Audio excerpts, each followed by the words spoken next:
Shalom, selamat malam. Shalom. Nah, sharing hari ini sambungan dari kemarin. Janganlah padamkan roh kedua dengan judul tubuh kita jadi bait Roh Kudus. Atau sama dengan tubuh kita jadi bait Allah. Itu sama ya. Nah, teman-teman masih ingat pembahasan yang minggu kemarin, 2 minggu yang lalu ya berarti ya. 2 minggu yang lalu mengenai api untuk ibadah di bait Allah yang perjanjian lama. Dia membakar mezbah, begitu masuk gerbang, itu ketemu mezbah tembaga, itu untuk membakar korban bakaran dan korban sajian. Habis itu ketemu satu wadah air, ya, itu berbicara Roh Kudus. Pertama, tembaga itu berbicara kutuk. Jadi itu mezbah untuk membakar semua kedagingan, keakuan, ya, untuk masuk ruang Maha Kudus. Itu tidak boleh ada, ya. Nah, habis itu yang selanjutnya, di mana kita sudah berhenti, selanjutnya kita masuk di alam roh, yaitu ada satu wadah isinya air. Nah, setelah dibasuh, baru masuk kemah pertemuan. Namanya kemah pertemuan, di mana kita bertemu dengan Tuhan Yesus. Kita bertemu dengan Allah Bapa. Kita bertemu dengan Allah, itu kemahnya. Ya, kita bertemu dengan Allah. Nah, itu adalah kemah pertemuan, itu adalah kemah perjumpaan dengan Tuhan. Tuhan yang ngomong, itu adalah kemah keintiman. Jadi tidak boleh sembarang orang masuk di wilayah sana, ya. Nah, di sana ditemukan itu kaki dian, 7 penerangan itu lambang Roh Allah, sama sebelah kanannya meja roti, yaitu gambaran firman tubuh Kristus ya. Terus di depannya ada mezbah emas, mezbah ukupan. Itu yang seperti dupa mengeluarkan harum. Perlambang harum pengenalan akan Kristus. Jadi begitu kita meletakkan manusia kita, kehendak kita, kedagingan kita, keakuan kita, terus Roh Kudus yang mengerjakannya semuanya, kita masuk dalam keintiman dengan Tuhan, pertemuan dengan Tuhan. Di sana rema firman turun, pertobatan terjadi, perubahan pola pikir terjadi, sehingga mengakibatkan karakter kita berubah, perbuatan kita berubah. Perbuatan kita berubah itu adalah bukti iman yang hidup. Perbuatan kita berubah itu adalah buah-buah roh. Buah-buah roh ketika orang dunia melihat, itu berbau harum pengenalan akan Kristus. Nah, itu lambangnya. Itu perjalanan rohani yang di bait Allah perjanjian lama. Baru terus masuk ruang Maha Kudus. Di sana ada tabut perjanjian, ya. Jadi saya bicara backgroundnya dulu biar ingat. Karena ini 2 minggu ya. 2 minggu yang lalu ya. Oke. Sekarang kita masuk bait Allah perjanjian baru. Ya. Nah, Matius 27 ayat 50. Yesus berseru pula dengan suara nyaring, lalu menyerahkan nyawanya. 51. Dan lihatlah, tabir bait suci terbelah 2 dari atas sampai ke bawah, dan terjadilah gempa bumi, dan bukit-bukit batu terbelah. 52. Dan kuburan-kuburan terbuka, dan banyak orang kudus yang telah meninggal bangkit. 53. Dan sesudah kebangkitan Yesus, mereka pun keluar dari kubur, lalu masuk ke kota kudus, dan menampakkan diri kepada banyak orang. 54. Kepala pasukan dan prajurit-prajuritnya yang menjaga Yesus menjadi sangat takut ketika mereka melihat gempa bumi dan apa yang telah terjadi. Lalu berkata, sungguh ia adalah anak Allah. Ya. Oke, ini kejadian waktu Tuhan Yesus disalibkan. Dan ketika disalibkan sudah selesai, Tuhan Yesus menyerahkan nyawanya kepada Bapa, maka tabir bait suci terbelah 2. seperti gambar di di RA yang saya bagikan, itu ada tabir tirai pemisah antara ruang kudus sama maha kudus. Ya, ruang ukupan emas sama tabut perjanjian, ada satu tabir, ada satu tirai, itu terbelah. Ya. Nah, terbelah dari atas ke bawah, artinya yang merobek, yang membelah bukan manusia, yaitu Tuhan. Jadi Tuhan sudah mau masuk masa baru. Ya. Masuk masa perjanjian baru, di mana sudah tidak ada sekat lagi antara ruang kudus dan ruang maha kudus, menjadi satu. Ya, di sana itu namanya ruang keintiman kita dengan Tuhan di perjanjian baru. Jadi di perjanjian baru sekarang tidak diperlukan bait Allah bentuk fisik seperti perjanjian lama. Ya, terakhir bait Allah kedua. Sesi kemarin saya salah bicara, saya revisi. Bait Allah pertama itu bukan Musa, tetapi langsung bait Allah pertama itu Salomo. Bait Allah kedua itu dibangun oleh Esra dan Nehemia, tetapi jelek. Kemudian diperbagus oleh Raja Herodes. Nah, yang bait Allah kedua itu yang terbelah tirainya. Nah, itu udah selesai masa bait Allah bangunan fisik. Nah, sekarang kalau Israel terjebak kepada liturgi hurufiah, dia benar-benar mau bangun bait Allah ketiga. Nah, ini sia-sia, bukan kehendak Tuhan. Karena Tuhan mau bait Allah versi perjanjian baru. Ya, yaitu tubuh kita sendiri, nanti kita bahas. Ya. Jadi nanti kalau Israel itu dia bangun bait Allah ketiga, itu nanti antikris datang. Itu menurut tafsiran saya salah. Karena kehendak Tuhan tidak mau ada bait Allah fisik. Jadi nggak ada lagi bait Allah ketiga, itu sia-sia. Ya, maunya bait Allah versi perjanjian baru. Dengan gambaran bait Allah perjanjian lama versinya. Dengan tata cara ibadahnya gitu ya. Nah, jadi waktu terbelah itu berarti ruang kudus dan maha kudus sudah menjadi satu. Antara Tuhan dengan kita. Yang di ruang maha kudus waktu itu boleh. Imam-imam menyelenggarakan ibadah. Menyalakan dupa harum itu imam. Teman-teman udah tahu perjanjian baru. Semua jemaat Tuhan itu imam. Ya, imamat yang rajani. Kita itu ada di ruang tengah itu. Menjalankan ibadah, menjalankan mesbah emas dupa keharuman. Nah, dari sana kita tidak boleh masuk ruang maha kudus. Nah, itu yang Tuhan sudah tirainya sudah dia belah. Berarti tidak ada perantara lagi kita dengan Tuhan. Dengan surga boleh direct, boleh langsung. Itu masa bait Allah perjanjian baru. Gitu ya. Ini gambaran, saya kasih ayatnya. Jadi kita ada fondasi. Berbicaranya kita tidak sampai tersesat. Gitu ya. Oke. Nah, waktu itu ditulis terjadi gempa bumi. Dan bukit-bukit batu terbelah. Ya. Disalibkan di Golgota. Golgota itu bukit tengkorak. Itu posisinya di atas. Bukitnya di atas. Waktu saya lihat YouTube-nya Ron Wyatt, itu ternyata waktu bukit terbelah, darah Tuhan Yesus disalibkan, itu ngocor. Masuk ke dalam batu-batu itu, terbelah, masuk terus ke dalam belahan batu itu. Ternyata di bawahnya itu, Tuhan menyimpan tabut perjanjian yang asli. Yang sama arkeolog Ron Wyatt diketemukan akhirnya.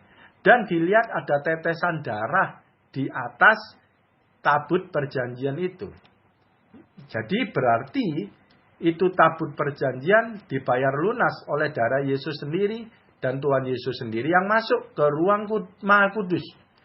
Di mana perjanjian lama itu biasanya yang masuk ruang maha kudus itu adalah imam besar setahun sekali mempersembahkan darah korban binatang, domba, dipercik di atas tabut. Setahun sekali, imam besar. Nah, yang sekarang gambar itu perjanjian lama gambaran. Perjanjian barunya Tuhan Yesus sendiri yang masuk ke dalam. Mempersembahkan darahnya. Karena Tuhan Yesus korban sempurna, jadi pendamaiannya pun sempurna. Selama-lamanya. Sekali untuk selama-lamanya. Itu backgroundnya ya. Kenapa bukit batu terbelah ada gempa bumi. Ya, Tuhan Yesus dahsyat. Oke? Nah, sekarang kita lihat ya. Ibrani 9 ayat 6 dikatakan gini. Demikianlah caranya tempat yang kudus itu diatur. Maka imam-imam senantiasa masuk ke dalam kemah yang paling depan itu untuk melakukan ibadah mereka.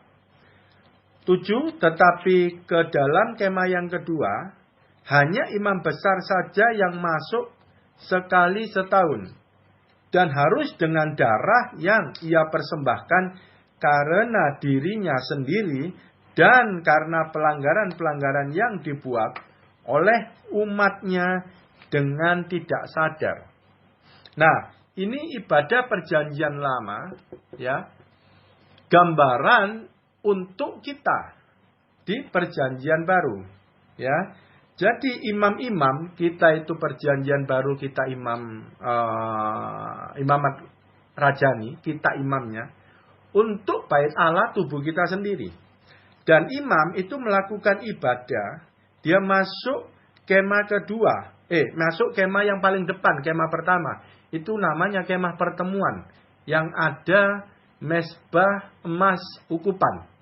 Nah itu imam di sana kerjanya. Nah, kita juga harus di sana kerjanya. Perjumpaan kita dengan Kristus di sana. Ya, ada Roh Kudus, kaki dian, 7 kaki dian itu, 7 nyala kaki dian, sama meja roti, sama mezbah ukupan. Nah, jadi waktu kita di sana itu Tuhan melawat, Tuhan berjumpa. Itu berbicara keintiman, itu berbicara waktu kita di posisi Maria. Waktu kita membaca, merenungkan firman, kita dengar suara Tuhan, ya, karena itu adalah lambang Roh Kudus, ada Roh Kudusnya, Roh Kudus yang ngajari, Roh Kudus yang memimpin, Roh Kudus yang membersihkan, Roh Kudus yang menyampaikan apa semua perkataan Tuhan Yesus kepada kita. Tuhan Yesus dilambangkan roti, firman yang hidup. Nah, karena Roh Kudus itu yang nuntun, sehingga kita ada pertobatan. Pertobatan adalah perubahan pola pikir. Sehingga menghasilkan perbuatan kita berbuah, yaitu mezbah emas ukupan. Apa yang kita lakukan itu berbuah harum pengenalan akan Kristus. Ya, di sana. Kalau kemah yang kedua, imam besarnya masuk setahun sekali. Nah, ini yang nanti Tuhan Yesus masuk. Ya, membawa darahnya sendiri untuk penebusan orang yang percaya. Ya. Kalau imam besar, dia bawa 2 darah. 1 darah nebus dosa dia sendiri, karena dia manusia yang berdosa, dan nebus umat-umat Allah. Tapi kalau Tuhan Yesus cuma nebus umat Allah, karena dia tanpa dosa. Ya. Nah, Ibrani 9 ayat 11. Ini saya bacakan sekalian ayat-ayatnya. Jadi kita percaya diri bahwa ini adalah benar. Ada ayatnya ya. Kita tidak sampai bingung tersesat. Ibrani 9 ayat 11. Tetapi Kristus telah datang sebagai imam besar untuk hal-hal yang baik yang akan datang. Ia telah melintasi kemah yang lebih besar dan yang lebih sempurna, yang bukan dibuat oleh tangan manusia. Artinya, yang tidak termasuk ciptaan ini. 12. Dan ia telah masuk 1 kali untuk selama-lamanya ke dalam tempat yang kudus. Bukan dengan membawa darah domba jantan dan darah anak lembu, tetapi dengan membawa darahnya sendiri. Dan dengan itu ia telah mendapat kelepasan yang kekal. Nah, dari ayat Ibrani 9 ini dikatakan tadi, gambaran dari perjanjian lama itu digenapi oleh Tuhan di perjanjian baru. Jadi hebatnya buku Alkitab itu hidup. Tuhan sudah punya ngeset skenario. Jadi di perjanjian lama itu gambaran dan harus digenapi di perjanjian baru. Dan ini Tuhan Yesus menggenapi ya ibadah di perjanjian lama itu. Dia yang menutup sehingga masa bait Allah perjanjian lama habis. Nah, sekarang berubah kepada bait Allah perjanjian baru, yaitu kita sendiri. Kita harus benar-benar mendengarkan. Ini harus benar-benar meresap di dalam hati dan pikiran kita.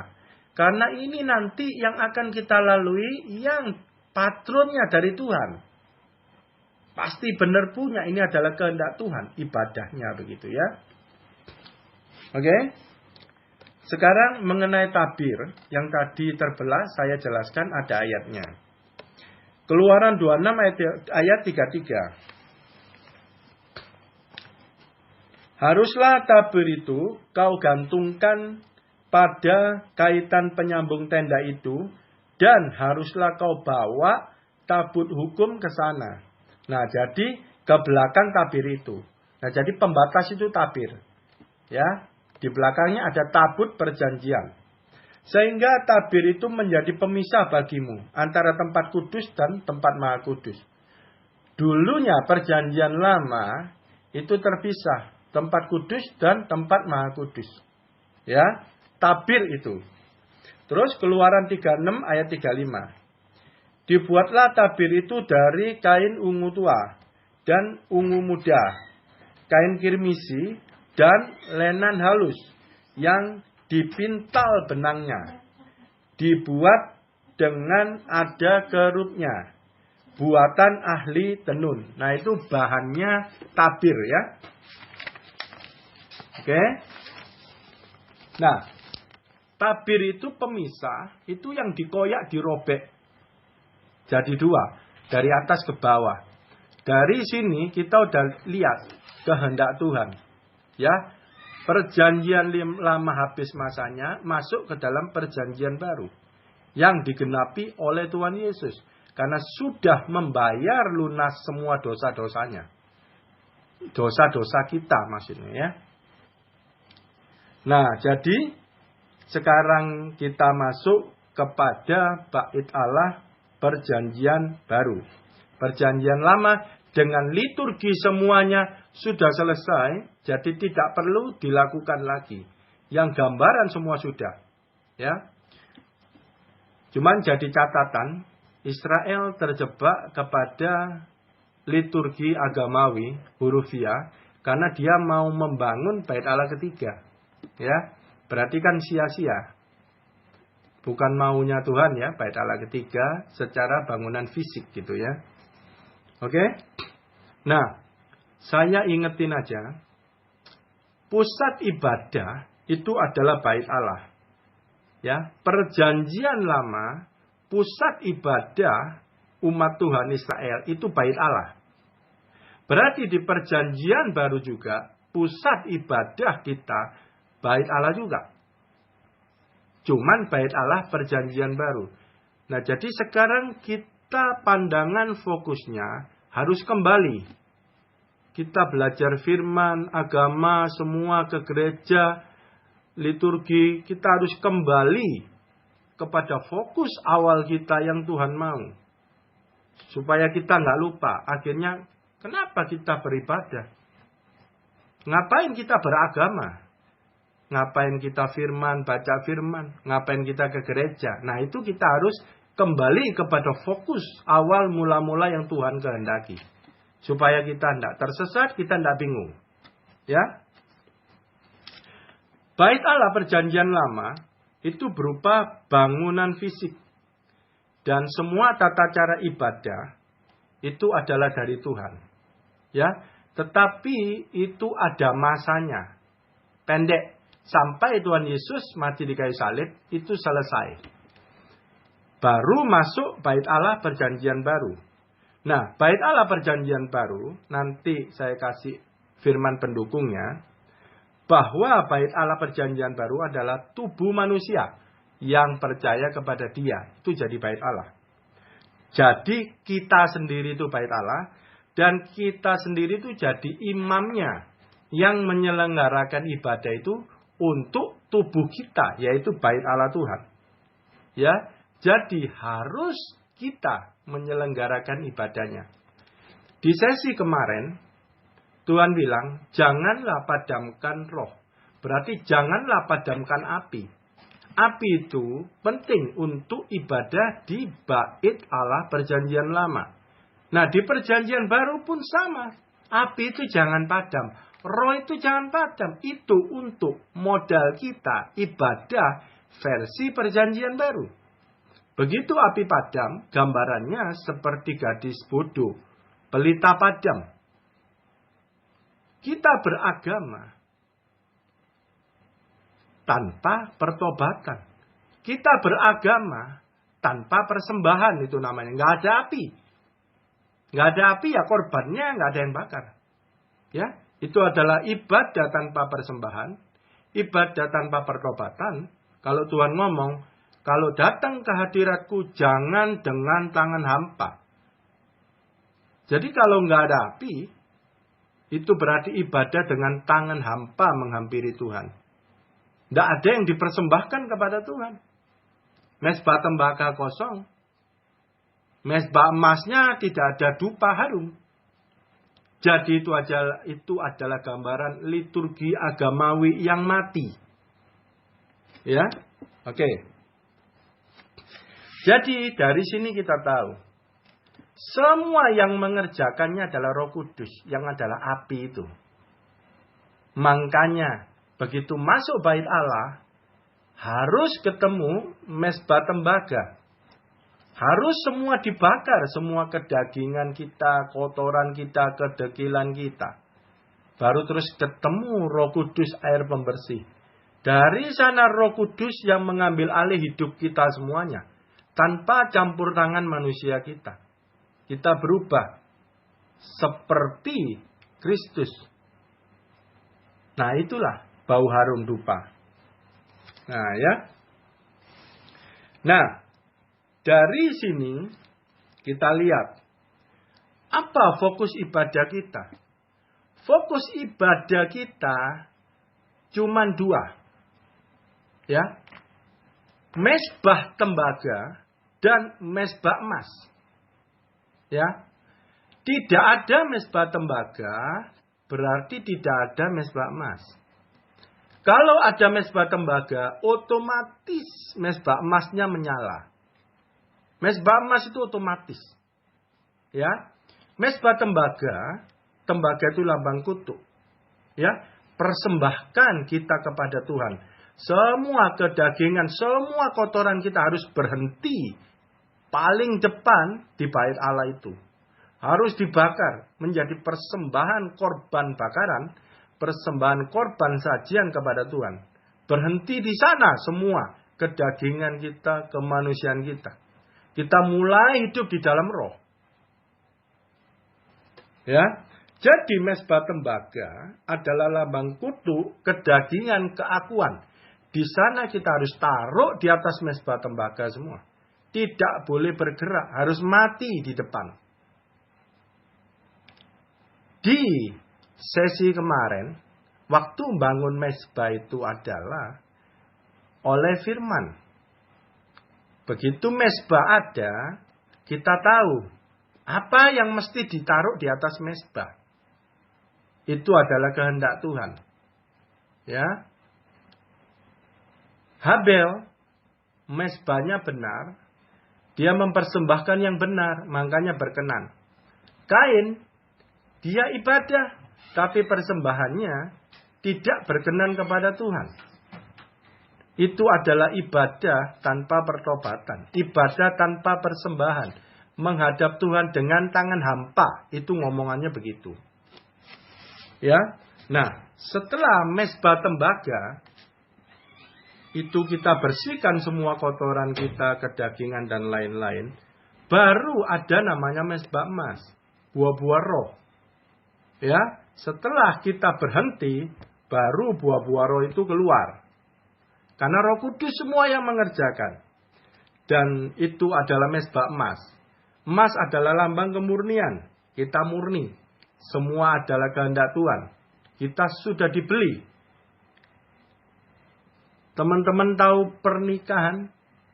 Rapture itu dilambangkan pernikahan. Pernikahan adalah pengantin pria memberikan mahar kepada pengantin wanita kita gerejanya. Maharnya kita untuk kita diambil alih oleh Tuhan Yesus bukan gratis. Tuhan Yesus bayar mahal sekali, tidak ternilai harganya, yaitu darahnya sendiri, kematian dia di kayu salib. Itu sudah membeli kita lunas.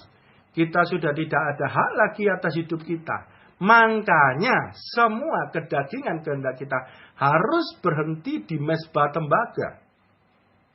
Selanjutnya harus ikut Roh Kudus yang berkuasa. Ya, yang dikendalikan oleh Tuhan Yesus.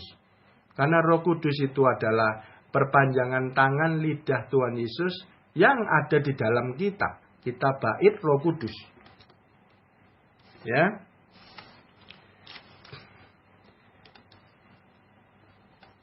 Nah, api Roh Kudus kebenaran ngomongnya. Ya, karena sudah ada firman-Nya, bukan bening lagi ya.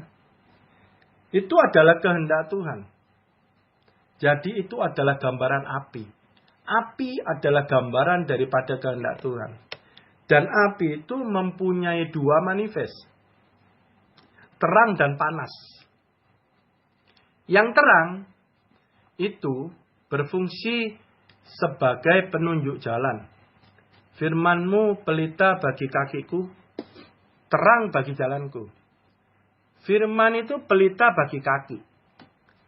Tetapi kalau pelitanya nyala, itu menjadi terang buat jalan. Maksudnya dilakukan karena ada terang. Yaitu ada api yang bersifat terang. Kalau baru punya firman, tidak dijadikan pedoman hidup, tidak dilakukan, itu namanya pelitanya padam. Cuman punya pelita, tetapi tidak menjadi terang buat jalanku. Punya pelita, tahu firman, tapi jalannya pakai jalan sendiri. Itu adalah ibadah tanpa persembahan. Mendekati Tuhan dengan tangan hampa. Itu namanya. Ya. Nah, panas. Api yang pertama terang, api yang kedua panas. Panas ini untuk membakar. Untuk menghanguskan. Korban bakaran, korban sajian di mezbah tembaga. Nah, itu api panas. Makanya waktu kita melakukan firman, ya, itu setan-setan, iblis-iblis tidak suka. Bahkan dia kepanasan. Karena ada api di dalam kita. Yang di alam roh bisa merasakan. Dia kepanasan. Itu biasanya ada manifest seperti itu. Ya. Nah, teman-teman, api itu supaya nyala punya bahan bakar. Tanpa bahan bakar api tidak nyala. Bahan bakar api adalah minyak. Yang punya minyak adalah gadis bijak. Gadis bodoh tidak punya minyak, makanya pelitanya padam. Gadis bijak punya minyak, makanya pelitanya menyala. Nah, minyak tidak boleh tidak ada di anak-anak Tuhan. Tanpa minyak, itu ibadah berhenti. Tanpa minyak, ibadah itu tidak ada persembahan. Tanpa minyak, ibadah itu tidak ada pertobatan. Mendekat Tuhan dengan tangan hampa. Tanpa minyak. Lah minyak didapat, gadis bijak sudah bilang, barter kepada Tuhan. Beli kepada Tuhan. Bahasa aslinya barter. Barter. Tahu nggak barternya apa? Barternya ada di mezbah tembaga. Waktu Tuhan bicara, kita serahkan semua kedagingan kehendak kita. Kita ikut kehendak Tuhan. Itu barter. Kita berikan kematian dari sisi kita kedagingan itu kepada Tuhan. Kita memperoleh kehidupan. Yaitu firman-Nya. Kehidupan. Kita ikut hidup kekal. Dan di sana yang merubah, yang berperan, yang menghidupkan semua adalah Roh Kudus yang ada di dalam kita. Ya.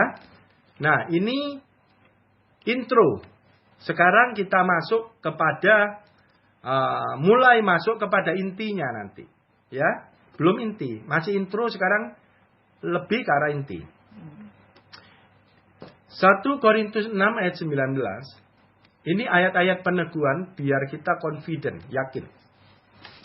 Atau tidak tahukah kamu bahwa tubuhmu adalah bait Roh Kudus yang diam di dalam kamu, dan Roh Kudus yang kamu peroleh dari Allah, dan bahwa kamu bukan milik kamu sendiri, sebab kamu telah dibeli dan harganya telah lunas dibayar. Karena itu muliakanlah Allah dengan tubuhmu. Ya, tubuh kita bait Tuhan. Tetapi Tuhan tidak merampas begitu aja. Karena tubuh kita terikat oleh dosa. Dosa adalah hutang. Kalau tidak ada yang melunasi, tidak bisa mengambil manusia itu, kita itu dari neraka hukumannya. Jadi harus ada yang membayar, baru kita bisa keluar. Dan itu bayaran yang namanya mahar. Kita dibeli lunas waktu oleh darahnya di atas kayu salib. Jadi hidup kita di sini ditulis sudah bukan kita lagi. Nah, tetapi kan dalam pelaksanaannya kan tidak bisa begitu. Tetapi di dalam hukum legal rohnya sudah terjadi. Kita milik Allah. Tapi dalam pelaksanaannya kita yang nggak ngerti hukum-hukum Tuhan. Kita milik Tuhan tapi tetap kita melakukan apa yang jadi kehendak kita. Hidup semau gue. Nah, itu namanya kedagingan. Nah, itulah yang harus kita berubah. Ya, supaya Tuhan senang. Dia sudah beli kita lunas. Kita nggak ada hak. Makanya semua kehendak kita harus ditaruh di atas mezbah itu. Digantikan oleh kehendak Tuhan. Ya, jangan pegangin. Kita sudah dibeli lunas. Itu hukum roh. Udah terjadi, udah valid. Nggak bisa ditawar-tawar. Kalau kita nggak mau dibeli, berarti kita masuk neraka. Karena kita harus bayar hutang dosa-dosa kita. Ya. 2 Korintus 6 ayat 16 dikatakan gini. Apakah hubungannya bait Allah dengan berhala? Karena kita adalah bait dari Allah yang hidup menurut firman Allah ini. Aku akan diam bersama-sama dengan mereka dan hidup di tengah-tengah mereka. Dan aku akan menjadi Allah mereka dan mereka akan menjadi umatku. Ini. Kita adalah bait dari Allah yang hidup. Allah yang hidup ada di dalam kita. Dia hidup, dia bergerak. Di sana kita harus ikut seirama dengan Allah. Karena kita sudah dibeli. Kita sudah jadi baitnya. Gitu ya. Semua apapun yang kita lakukan harus dari Allah. Aku akan diam bersama-sama dengan mereka dan hidup di tengah-tengah mereka. Diam bersama-sama dengan mereka. Ya. Jadi apa yang kita lakukan, apa yang kita rasakan, Tuhan rasakan. Jadi kalau kita berbuat tidak benar, Tuhan ada di dalam kita. Makanya kita gelisah. Ini yang hati nurani bersih. Yang benar-benar ikut Tuhan. Yang ikut firman. Hati nurani bergelisah. Itu berarti Tuhan gelisah. Tuhan ikut merasakan kita nggak berbuat benar. Jadi gelisah. Itu adalah tanda Roh Kudus. Tuhan yang di dalam kita, dia gelisah. Ya.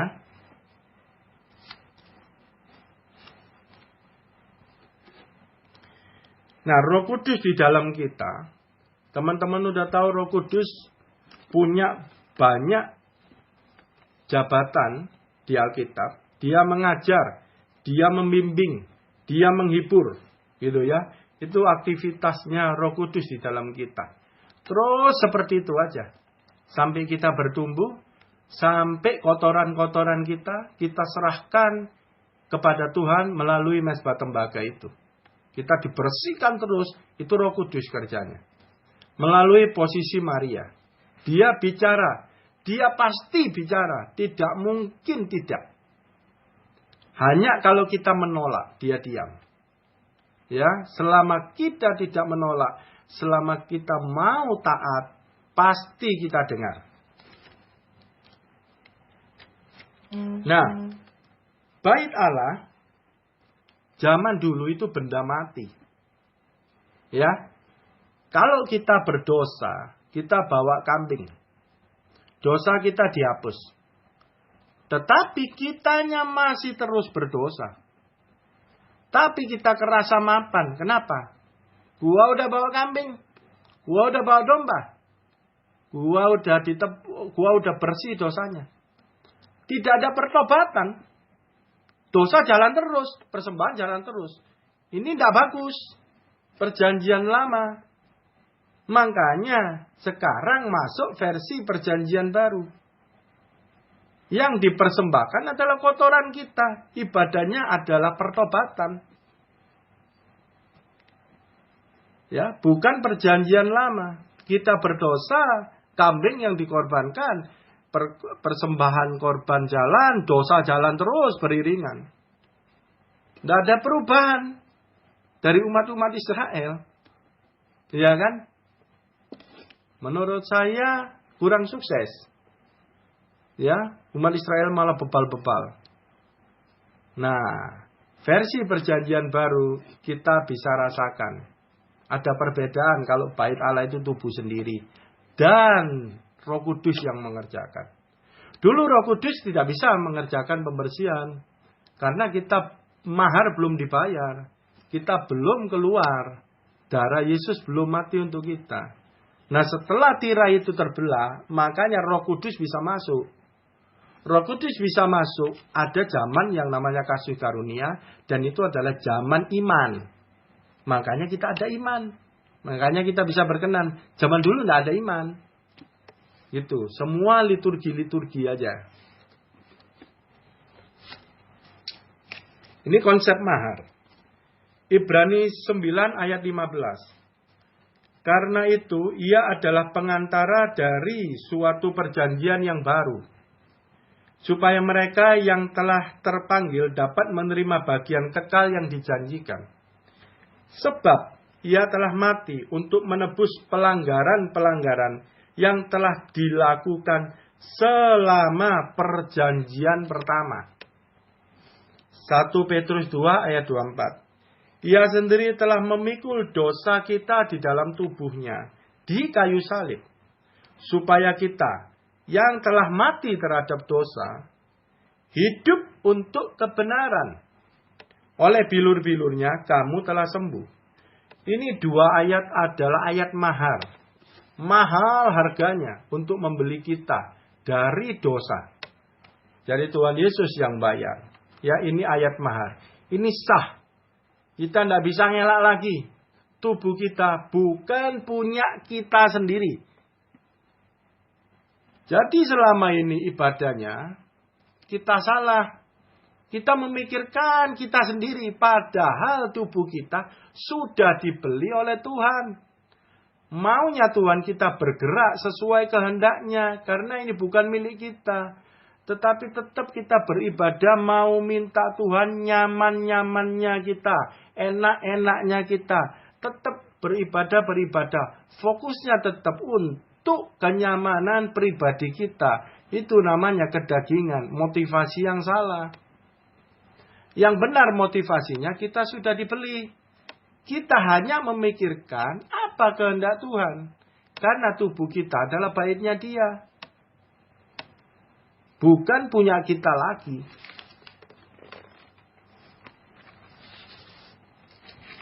Kita masuk kepada intinya sekarang.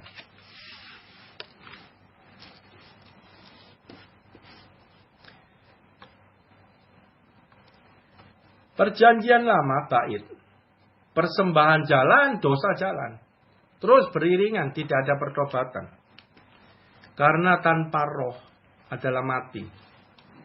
Ya, perjanjian baru dihidupkan oleh Roh Kudus.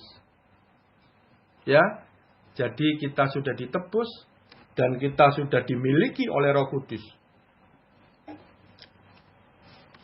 Matius 23 ayat 27. Celakalah kamu, hai ahli-ahli Taurat dan orang-orang Farisi, hai kamu orang-orang munafik, sebab kamu sama seperti kuburan yang dilabur putih, yang sebelah luarnya memang bersih tampaknya, tetapi sebelah dalamnya penuh tulang belulang dan pelbagai jenis kotoran. Ya. Nah, ini adalah perjanjian lama. Dia melakukan liturgi agamawi. Tetapi kotoran yang di dalamnya itu masih ada. Dia tidak pakai mezbah tembaga secara arti agamawi, bukan hurufiah. Kuburan yang dilabur putih. Dia tahu firman, liturgi agamawi dia lakukan. Makanya dilabur putih. Dalamnya tidak ada perubahan. Persembahan jalan, dosa jalan. Dalamnya nggak ada perubahan. Yang menentukan bersih luarnya adalah dalamnya. Nah, dilabur putih itu tidak permanen. Karena itu laburan. Itu nanti kena hujan, kena waktu, putihnya bisa luntur. Putih luntur kelihatan kotoran dalamnya. Ya. Nah, jadi itu gambaran orang yang melakukan liturgi agamawi. Ya.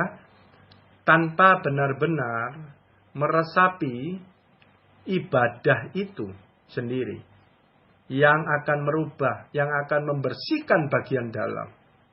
Nah itu. Ya. Nah. Roma 12 ayat 1. Karena itu saudara-saudara, demi kemurahan Allah aku menasihatkan kamu, supaya kamu mempersembahkan tubuhmu sebagai persembahan yang hidup, yang kudus dan yang berkenan kepada Allah. Itulah ibadahmu yang sejati. Nah ini. Perjanjian baru, ibadah yang sejati, mempersembahkan tubuh kita yang hidup. Sebenarnya itu, kita itu sudah dibeli, gitu loh.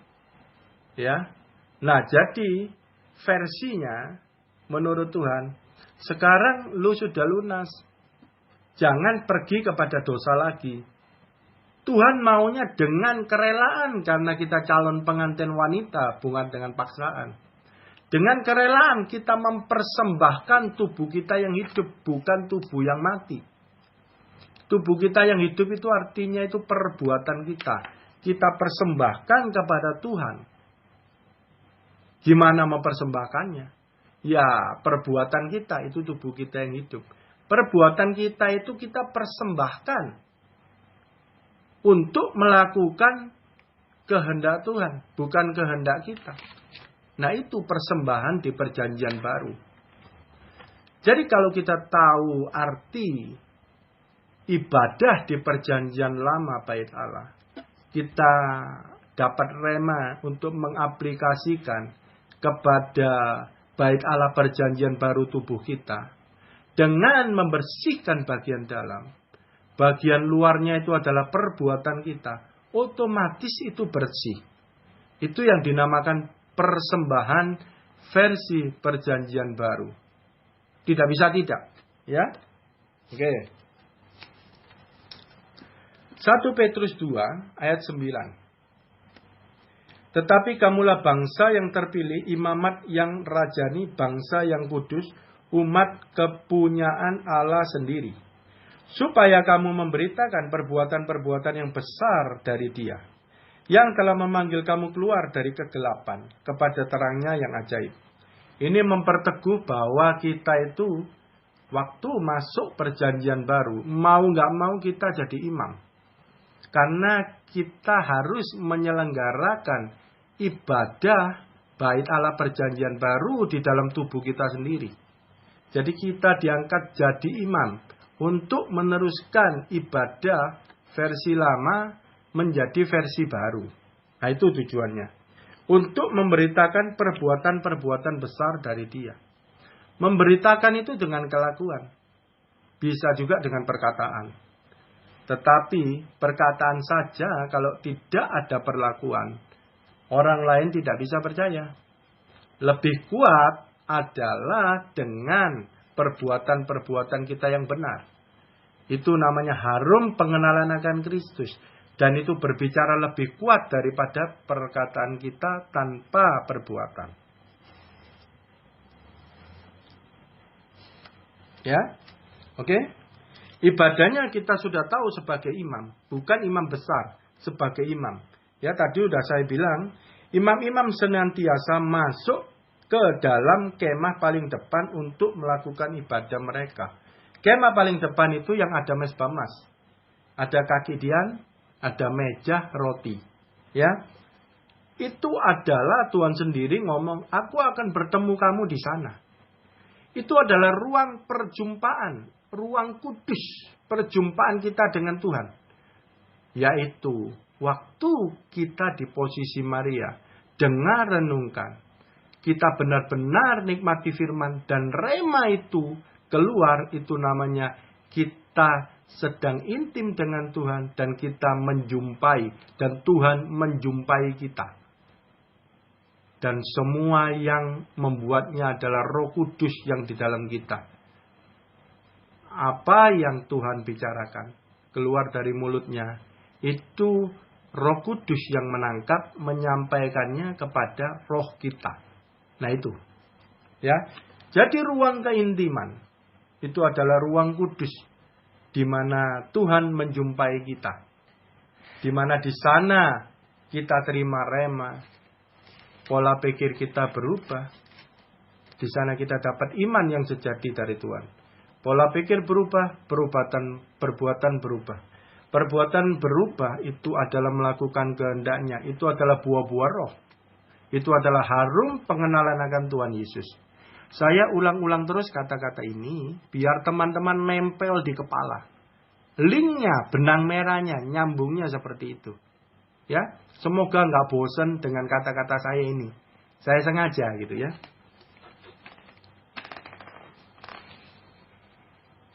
Tetapi ke dalam kemah kedua hanya imam besar yang masuk setahun sekali. Nah itu yang sudah digenapi Tuhan Yesus. Mempersembahkan tubuh darahnya sendiri. Tidak setahun sekali karena Tuhan Yesus adalah persembahan korban yang sempurna darahnya. Sekali untuk selamanya. Kita mendapat kelepasan, kita sudah ditebus. Ya. Jadi di perjanjian baru ada ayat Yohanes 14 ayat 6 dikatakan gini. Setelah memasuki masa perjanjian baru, ada hukum baru. Kata Yesus kepadanya, Akulah jalan dan kebenaran dan hidup. Tidak ada seorang pun yang datang kepada Bapa kalau tidak melalui aku. Ini kata-kata keluar karena ada pembayaran mahar tadi. Ada salib tadi. Baru bisa keluar kata-kata ini. Dulu kita cuma tahu aja. Oh Tuhan Yesus melalui Tuhan tok masuk surga. Tetapi kita tidak ngerti. Perjalanannya ayat ini kita tidak ngerti. Gimana? Kok bisa Tuhan Yesus melalui Tuhan saja? Gimana? Nggak ngerti. Sekarang kita tahu maksudnya ayat ini itu adalah Tuhan Yesus itu sudah membayar dosa-dosa manusia.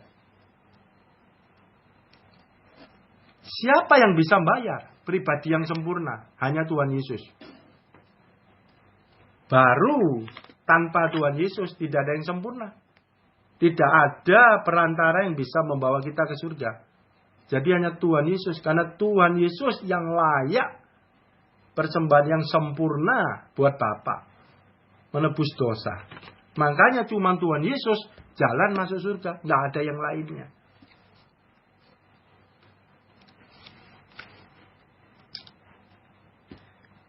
Oke. Kita masuk kepada inti. Fokus ibadah perjanjian lama. Itu korban, mezbah tembaga, mezbah emas. Imam-imam itu selalu membawa korban kepada mezbah tembaga. Terus dia menyalakan dupa. 2 aja fokusnya. Di perjanjian baru pun kita 2 itu fokus terus. Ya. Ibadah kita itu fokus kepada 2 itu. Nah, bangun mezbah. Fokusnya, misinya yang kita lakukan. Bangun mezbah, tembaga dan emas. Gimana? Keintiman dengan Tuhan. Nanti Roh Kudus, Roh kebenaran, itulah api yang melakukan tugasnya di dalam bait Allah kita. Ya? Oke? Visinya, targetnya, yaitu hidup keagamaan kita. Hidup rohani kita. Hidup roh kita. Buah-buah roh kita. Itu targetnya nanti ujungnya. Apapun yang kita lakukan, kalau target ini tidak tercapai, itu salah ibadahnya. Gitu ya. Kalau ibadah terus hidup nggak berubah, nggak berbuah, hidup keagamaannya kacau, itu salah berarti ibadahnya. Ibadahnya bukan fokus kepada mezbah tembaga dan mezbah emas. Dia fokus ibadahnya kepada dirinya sendiri. Walaupun dia melakukan liturgi agamawi. Oke, kita masuk kepada inti ya. Kita mau selesai. Matius 5 ayat 20.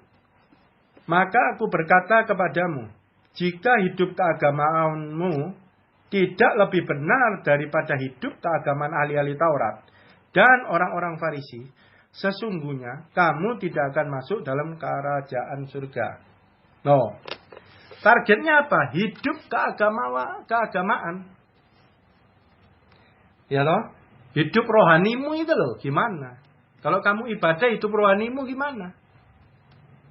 Ya toh. Nah, Tuhan ini kan menegur ahli Taurat. Ahli Taurat itu kan tahu Taurat itu diomong dulu ya. Diomong itu kan perjanjian lama ya Tauratnya ya. Atau 5 kitab Musa. Dari depan 5 kitab Musa. Itu mungkin pengertian Taurat zaman itu dikatakan begitu. Ya, karena Alkitab belum ada zaman Tuhan Yesus. Nah, dia ahli Taurat. Tapi kok hidup keagamaannya berbeda. Gitu ya. Makanya Tuhan tegur. Nah, dia tahu firman. Itulah dia lakukan hidup keagamaannya. Dia lakukan persembahan di bait Allah. Ya, versi perjanjian lama. Itu semua yang dilakukan labur putih tampak luar. Banyak orang Kristen lakukan semua kegiatan agama. Tetapi hidup keagamaannya tidak sejalan. Semuanya labur putih. Tinggal tunggu waktunya, laburan putih itu akan luntur. Akan kelihatan dalamnya penuh tulang, penuh kotoran. Ya. Hidup keagamaan itu kehidupan roh, kehidupan rohani, bukti-bukti roh, bukti-bukti iman, buah-buah roh maksudnya. Lawan kata hidup keagamaan itu hidup di dalam kedagingan, hidup semau gue, itu lawan katanya, lebih mudahnya gitu. Ya. Nah, ini cocok. Persembahkanlah tubuhmu sebagai persembahan yang hidup. Yaitu maksudnya hidup keagamaanmu harus benar, harus sesuai dengan firman Tuhan. Itu targetnya. Oke. Nih. Tadi nyambung Matius 23 ayat 25. Celakalah kamu, hai ahli-ahli Taurat dan orang-orang Farisi, hai kamu orang-orang munafik. Sebab cawan dan pinggan kamu bersihkan sebelah luarnya, tetapi sebelah dalamnya penuh rampasan dan kerakusan. Hai orang Farisi yang buta, bersihkanlah dahulu sebelah dalam cawan itu, maka sebelah luarnya juga akan bersih. Ya, bersihkan dalamnya dulu. Isi dulu mezbah tembaga. Kotorannya dulu bersihkan. Taruh bakar di mezbah tembaga. otomatis luarnya bersih. Otomatis jika mezbah tembaga itu nyala membakar korban bakaran kotoran kita, otomatis mezbah emas menyala, dupa yang harum. Jadi mezbah emas, dupa yang harum, mezbah ukupan itu ada otomatis dari mezbah tembaga yang menyala. Ya, kita tidak bisa langsung nyalain mezbah emas, menyalakan api di mezbah emas ukupan, tidak bisa. Harus mezbah tembaga dulu nyala, ada korbannya. Maka otomatis ada mezbah emas yang membakar ukupan itu. Jadi dalam dibersihkan otomatis luar bersih. Luar bersih adalah perbuatan. Berbicara perbuatan. Kalau dalamnya kita, kedagingan dan semua kotoran itu dibersihkan. Celaka kamu hai ahli Taurat, orang Farisi, hai kamu orang munafik. Sebab kamu seperti kuburan yang dilapur putih, yang sebelah luarnya memang tampak bersih, tetapi yang sebelah dalamnya penuh tulang belulang dan pelbagai jenis kotoran. Nah, itu tadi ya. Oke. Demikian jugalah kamu. Di sebelah luar kamu tampaknya benar di mata orang. Tetapi di sebelah dalam kamu penuh kemunafikan dan kedurjanaan. Gadis bodoh, pelita padam, hidup tanpa keintiman dengan Tuhan, ibadah tanpa korban persembahan, tidak ada mezbah tembaga, tidak ada mezbah emas, hidupnya tidak berbuah, hidupnya semau gue. Iman yang mati, bukan iman yang hidup, karena tidak ada bukti imannya, yaitu buah-buah roh. Nah, oke. Firman sudah selesai. Jadi, kesimpulannya, yang Tuhan kasih tunjuk ibadah di perjanjian lama di bait Allah, itu merupakan gambaran daripada ibadah yang di perjanjian baru. Dan tadi firman-firman peneguhan di perjanjian baru ternyata sinkron, link, sama dengan yang di perjanjian lama. Ya, jadi Tuhan hebat banget. Bisa berbuat, bisa ngeset seperti itu. Gitu ya. Nah, jadi kita fokus sekarang di dalam ibadah kita, di dalam kesemuanya, fokus kepada mezbah tembaga, korban bakaran dan sajian. Iman itu harus setiap hari. Ya, kotoran itu harus setiap hari dibakar oleh api Roh Kudus. Setelah itu kita masuk di dalam perjumpaan dengan Tuhan itu. Di kemah itu. Itu bait Allah. Itu di dalam kita semua. Dan itu yang terjadi di dalam kita. Kerohanian. Sehingga nanti mengakibatkan hidup keagamaan kita selaras dengan kehendak Tuhan. Semakin lama kita semakin serupa dengan Tuhan Yesus. Ya, nah cukup sekian teman-teman. Ini firman yang melelahkan, yang cukup panjang. Tapi saya tetap semangat karena firman ini menuntun, menguatkan kita semua. Oke, terima kasih. Firman selesai. Tuhan Yesus, terima kasih untuk semua firman yang Kau berikan kepada kami Tuhan. Untuk semua minyak yang untuk minyak cadangan kami agar pelita kami tetap menyala. Hari ini Kau berikan di dalam buli-buli minyak cadangan kami Tuhan Yesus. Dan hari ini juga barter sudah terjadi Tuhan. Engkau sudah mengambil, membersihkan kotoran-kotoran dari dalam tubuh kami ya Tuhan Yesus. Sehingga hari ini mezbah tembaga itu didapati menyala Tuhan Yesus. Membakar semua korban bakaran, korban persembahan, korban bakaran dan korban sajian Tuhan Yesus. Dan hari ini juga pertobatan terjadi. Sehingga maka dengan otomatis seperti firman-Mu katakan, mezbah emas otomatis menyala. Kehidupan kami menjadi dupa yang harum akan pengenalan akan Kristus. Yang kami bawa kemana-mana, kami tunjukkan kepada dunia ya Tuhan Yesus. Terima kasih Tuhan, Kau sudah memberikan mahar-Mu. Kau sudah membeli kami dengan lunas. Kami sebagai calon pengantin-Mu ya Tuhan Yesus. Dan sebentar lagi rapture itu terjadi Tuhan. Kami sedang Engkau siapkan. Kami sedang Engkau hiasi, dipercantik Tuhan Yesus. Untuk mempersiapkan hari pernikahan anak domba itu Tuhan. Dan Kau sudah jadikan tubuh kami bait suci-Mu Tuhan. Engkau sudah membersihkannya dari semua kotoran. Bahkan firman-Mu itu katakan, oleh bilur-bilur-Mu Tuhan Yesus, Engkau sudah menyembuhkan tubuh kami bait suci-Mu. Jadi semua penyakit sudah lunas, sudah ditanggung Tuhan Yesus di kayu salib.